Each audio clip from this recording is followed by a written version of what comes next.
Vroom vroom guys, we are on probably section 3. We're now on road controls.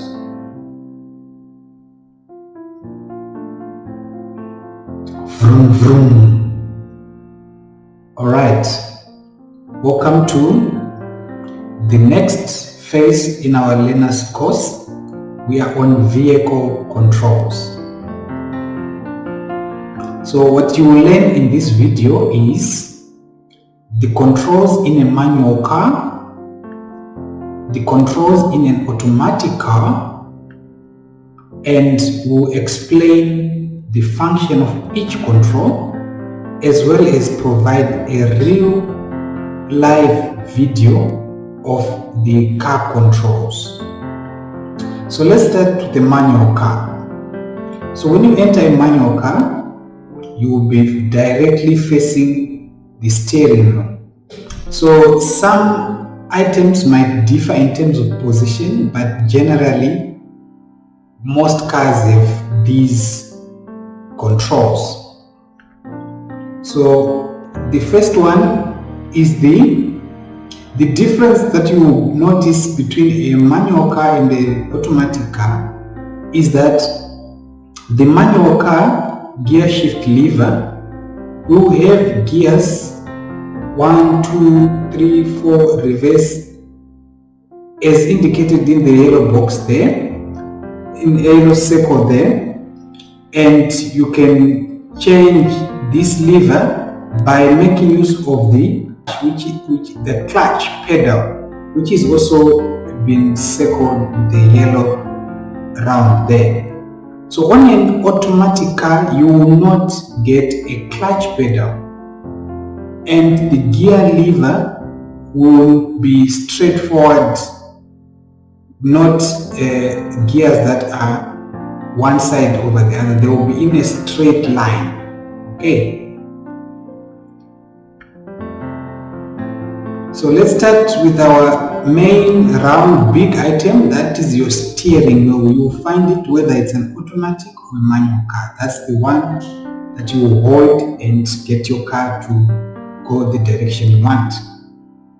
You have gear lever, like we said, as you can see, and then you have your accelerator pointed by the third arrow, and then you have your brake pedal, and then you have your clutch pedal. So if you're in a manual car, you always read A, B, C from the right? From your right, you go A, B, C, right going left. So accelerator, brake, and clutch. From there, we will have our ignition switch, and as you can see, the newer cars, the ignition switch is just a button that you press. The older cars, you actually have a space for an ignition key where you can start the car. And then we have our horn. So most cars are equipped with the horn. If not all cars, the horn is equipped on the steering wheel at the center where there is the car logo, whether it's a Suzuki, whether it's a Benz. That's where the horn will be. By pressing that center where the logo is, the car will go beep beep or beep, whatever the sound you will get. And then we have the speedometer. The speedometer is found on a car. It can be in kilometers per hour, like most Japanese cars, or sometimes if you are using United Kingdom cars or American cars, it might be in miles per hour. Alright, speedometer. And then we have the tachometer, which is sometimes called the rev counter. It shows you when you press your accelerator how much power you are putting into the engine, meaning how many revolutions of the engine you are expecting, you are getting from the car when you press. So that tachometer it reacts when you press your accelerator. And then the last thing is your hazard lamp switch. So it's always a red or orange triangle in the center of the dash, which makes your indicators continuously flash to show that you are giving caution to people driving behind you or who are coming from in front of you. So all those are our vehicle controls. Right, so we will see some additional ones that we did not cover as we look at the automatic car. Alright, we move on to the automatic vehicle. So the first picture on the top left is showing an automatic vehicle. It only has two pedals. Again, reading from right to left, we have the accelerator and the brake. And then the next picture on the right is the gear lever for an automatic car. As you can see, the gears are written from park, reverse, neutral, drive to low gear in a straight line. Sometimes, of course, it zigzags, but you can see the difference between that and the manual car, where the gears are written on top of the lever here. Here they are written just next to the lever. And there's always a button on the lever which helps you to release the gear lever so that it can move to the reverse or any other gear. Then we have our parking brake, which is also called the hand brake. So that is the one when you park, you make sure you pull it up to ensure the car doesn't move backwards or forwards during your sleep. You have had situations where people leave this parking brake untouched, meaning you didn't pull it up, and then the car will just roll down the hill. Alright. So as you can see on our right, far right is our accelerator in an automatic car, and then on the left is the brake pedal. So there are just two pedals. And then we have a switch for indicators and for lights. So it depends from car to car. It can be on the left or it can be on the right of the steering wheel. You have to check. It will always look the same, meaning it will have the left and right indicator and then that light bulb. So the direction indicator is the left and right arrows, as you can see there, and the light switch always shows with the bulb here. Right? Sometimes for other cars the light switch might be just below the dash here, not exactly together with the direction indicators. Right, so now let's explain what each of the controls do, right? The usage. So straightforward, our steering wheel, it is used to steer the vehicle or turn the vehicle in a particular direction. So you use your steering to make sure you go to the left, right, turn around, U-turn, whichever way you want to move. You direct the car with your steering wheel.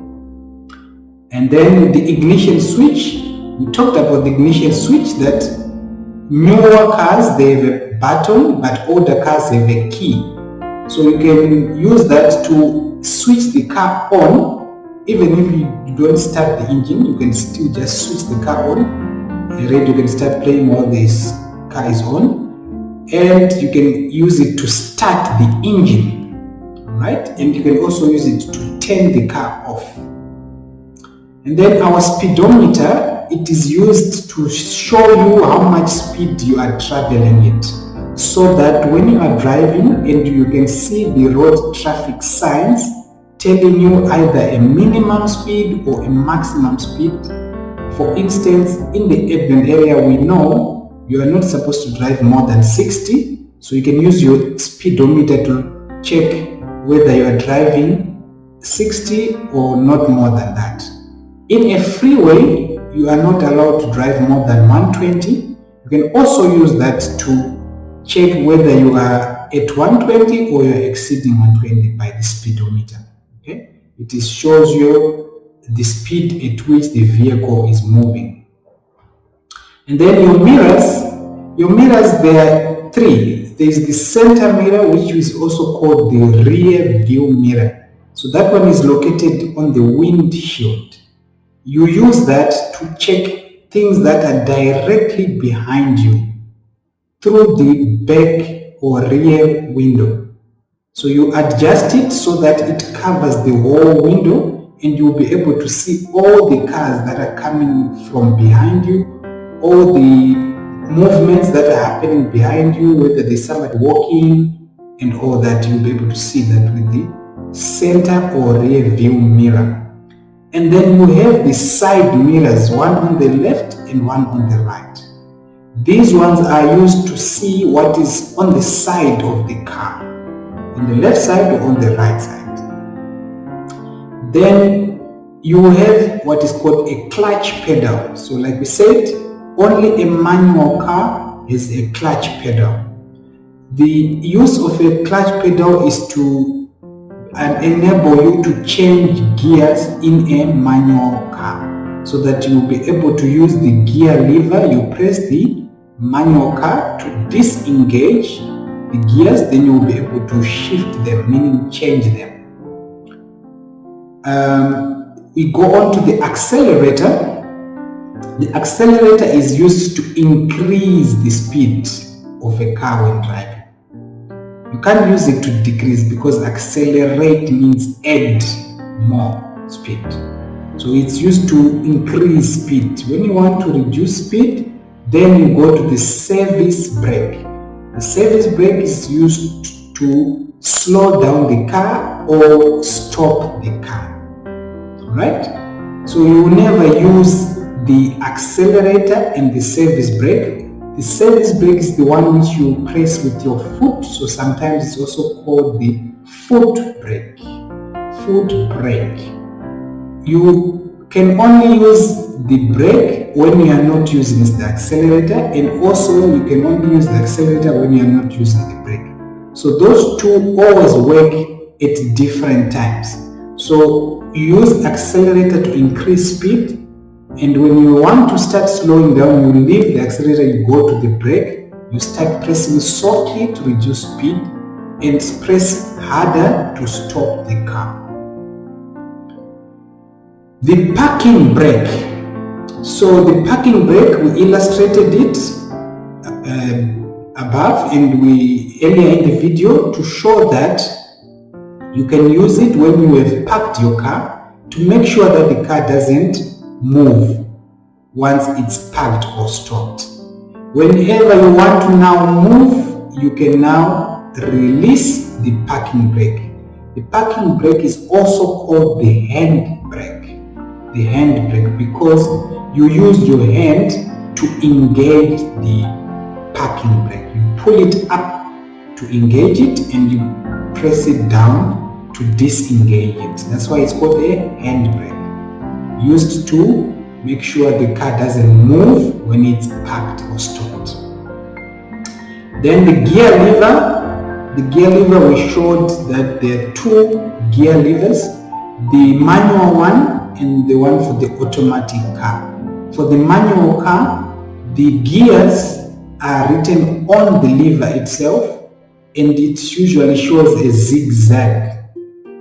And for the automatic car, the gears are written on the side of the steer of the gear lever, and also they are written on the dashboard to show you when you engage a gear, you will be able to see it on the dash just next to the speedometer there. You'll be able to see your gears changing, as well as also right next to the gear lever, you'll be able to see either a red color or a red blue marker, whichever color your car shows, to show you which gear you are engaged in.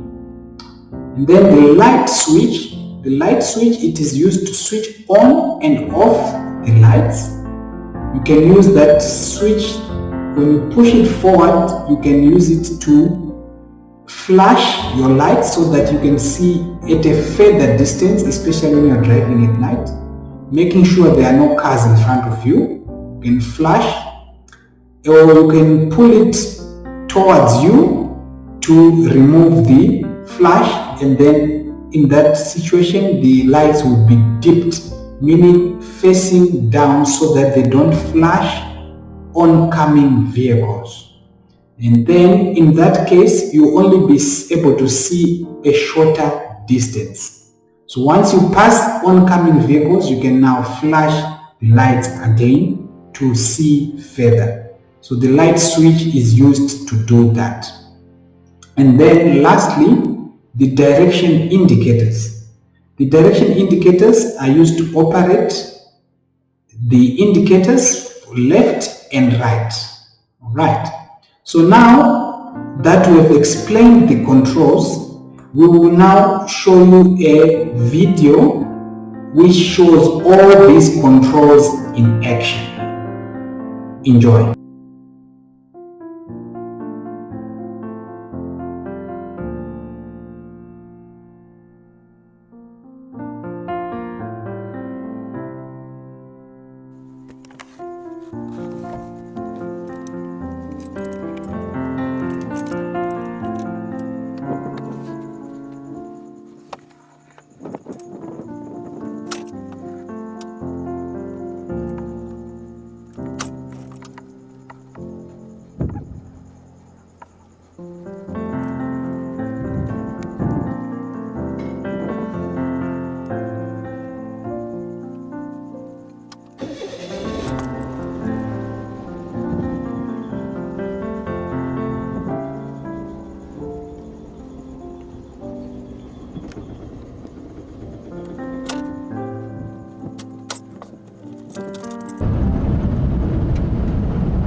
Okay guys, thank you for watching, and that is it for vehicle controls.